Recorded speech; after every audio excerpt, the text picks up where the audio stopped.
Hello everyone, welcome to fun learning. तो आज हम मौर्य साम्राज्य के बारे में जो इम्पोर्टेंट फैक्ट्स हैं उन्हें डिस्कस करेंगे। मौर्य साम्राज्य 345 ईसा पूर्व से 185 ईसा पूर्व तक माना गया है।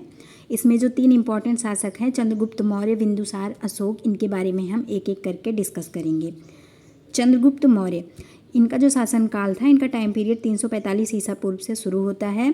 चंद्रगुप्त मौर्य को मौर्य वंश का संस्थापक माना गया है। और जो चंद्रगुप्त मौर्य थे, इनके गुरु इनका पूछ लेते हैं इनके गुरु कौन थे। तो चंद्रगुप्त मौर्य के जो गुरु थे चाणक्य, और चाणक्य का अन्य नाम भी है विष्णुगुप्त या फिर कौटिल्य। ये पूछ लेता है किन के नाम हैं या फिर अलग इसमें से कुछ दे देगा। तो ये तीनों नाम चाणक्य के ही थे। चाणक्य के द्वारा लिखी गई पुस्तक जो है अर्थशास्त्र, और इसका संबंध था राजनीति शास्त्र से। तो पूछेगा पहले चाणक्य के द्वारा लिखी गई पुस्तक कौन सी है, तो अर्थशास्त्र है। उसके बाद पूछ लेगा अर्थशास्त्र का संबंध किससे है, तो अर्थशास्त्र का संबंध है राजनीति शास्त्र से। मौर्य वंश में जो प्रचलित मुद्रा थी वो पड़ थी, और अर्थव्यवस्था कृषि थी।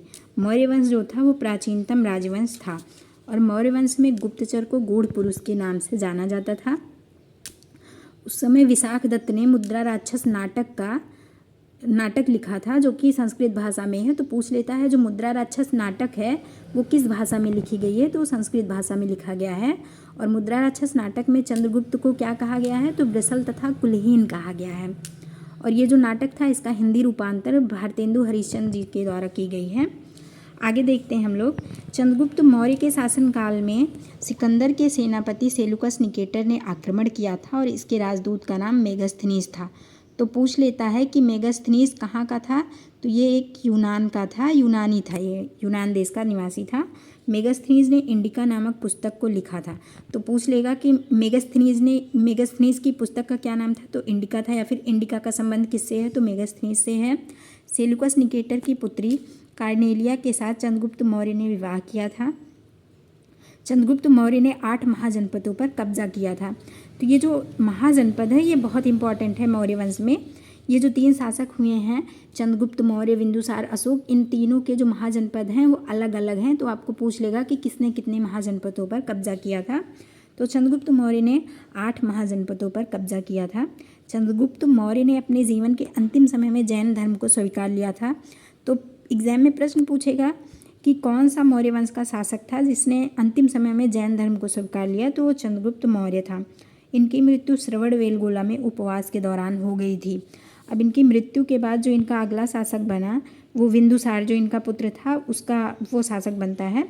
और बिंदुसार का टाइम पीरियड आता है 298 ईसा पूर्व से शुरू होता है। बिंदुसार को अमित्र घात अर्थात शत्रु विनाशक के नाम से जाना जाता है। बिंदुसार आजीवक संप्रदाय का अनुयायी था। बिंदुसार को वायु पुराण में भद्रसार या वारीसार के नाम से जाना गया है। जैन ग्रंथ में सिंहसेन कहा गया है बिंदुसार को। इनके शासनकाल में तक्षशिला में विद्रोह हुआ था। इस विद्रोह को दबाने के लिए इसने अपने पुत्र अशोक को भेजा था। तो पूछेगा कि तक्षशिला में विद्रोह कब हुआ था, किसके शासनकाल में हुआ था, तो बिंदुसार के शासनकाल में तक्षशिला में विद्रोह हुआ था। और इस विद्रोह को दबाने के लिए बिंदुसार ने अपने पुत्र अशोक को भेजा था।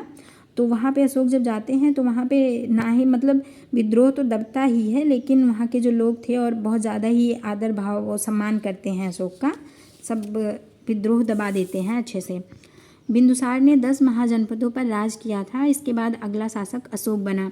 तो आपने आगे देखा था ना, चंद्रगुप्त मौर्य जो थे वो 8 महाजनपदों पर उन्होंने कब्जा किया था। अब यहाँ पे बिंदुसार ने 10 महाजनपदों पर कब्जा किया, और जो इनका अगला शासक बनता है वो इनका पुत्र अशोक बनता है। अब हम सम्राट अशोक के बारे में पढ़ते हैं। इनका जो टाइम पीरियड, इनका शासनकाल 269 ईसा पूर्व से शुरू होता है। सम्राट अशोक, इनका अशोक नाम जो है मास्कियोम गुर्जरा अभिलेख से मिलता है, उससे प्राप्त होता है। और पुराणों में इनको अशोक वर्धन के नाम से जाना जाता है। अब ये इम्पॉर्टेंट फैक्ट है, ये पूछ लेगा कि देवानाम प्रिय से मौर्य वंश में कौन सा शासक प्रसिद्ध था, या फिर देवानाम प्रिय से कौन प्रसिद्ध है। तो ये जो अशोक थे, सम्राट अशोक, ये देवानाम प्रिय के नाम से जाने जाते हैं। ये यूपी SSSC में पूछा गया प्रश्न है। अब यहाँ पे अशोक ने अपने अभिषेक के 8 वर्ष बाद लगभग 261 ईसा पूर्व में कलिंग पर आक्रमण किया, और कलिंग की राजधानी तोसली पर अधिकार कर लिया। अब पूछेगा प्रश्न कि कलिंग की राजधानी क्या थी उस समय, तो उसकी राजधानी तोसली थी। तोसली कहाँ पे है, ओडिशा में है। और इसका उल्लेख कहाँ पे मिलता है, तो 13वें शिलालेख में इसका उल्लेख मिलता है, जो कि सबसे बड़ा शिलालेख ये है, 13वां शिलालेख। सम्राट अशोक ने 16 महाजनपदों पर अधिकार कर लिया था। अभी हमने देखा चंद्रगुप्त मौर्य ने 8 महाजनपदों पर कब्जा किया और बिंदुसार ने 10 महाजनपदों पर कब्जा किया। अशोक ने 16 महाजनपदों पर, भारत में 16 महाजनपदों पर इन्होंने अधिकार प्राप्त कर लिया था। पूरे मौर्य वंश में अशोक सबसे प्रतापी शासक था। इनके शासनकाल में शिलालेखों का प्रचलन बढ़ा था। इनके शिलालेख की खोज 1750 ईस्वी में पादरेटी फैनधेलर ने की। तो पूछेगा शिलालेख की खोज कब हुई थी, तो 1750 ईस्वी में शिलालेख की खोज हुई थी। किसने की थी? पादरेटी फैनधेलर ने की थी। और इन शिलालेखों की संख्या कितनी है? तो 14 शिलालेख हैं, जिसमें 13वां शिलालेख जो है सबसे बड़ा शिलालेख है। अशोक के अभिलेख पढ़ने में सबसे पहली सफलता 1837 ईस्वी में जेम्स प्रिंसेप को हुई। तो सबसे पहली पूछ लेगा सबसे पहले किसने अभिलेख पढ़ा था, किसको सफलता प्राप्त हुई, तो जेम्स प्रिंसेप ने पढ़ी थी। किस टाइम पे पढ़ी थी? 1837 ईस्वी में इन्होंने सबसे पहले सफलता प्राप्त कर ली थी अभिलेख को पढ़ने में। प्रारंभ में अशोक जैन धर्म का अनुयायी था, लेकिन बाद में कलिंग युद्ध में भारी मार काट के कारण इन्होंने शस्त्रों का त्याग कर बौद्ध धर्म अपना लिया। तो ये जो कलिंग का युद्ध होता है जब, तो इसका मतलब जो हृदय रहता है बहुत मार काट देख के एकदम हृदय परिवर्तित हो जाता है इनका, और ये बौद्ध जैन धर्म को त्याग कर बौद्ध धर्म अपना लेते हैं। तो जब बौद्ध धर्म अपनाते हैं, ये उपगुप्त रहते हैं, गौतम बुद्ध के शिष्य, इनसे ये दीक्षा लेते हैं बौद्ध धर्म की। अशोक के अधिकांश अभिलेख प्राकृत व ब्राह्मी लिपि में हैं।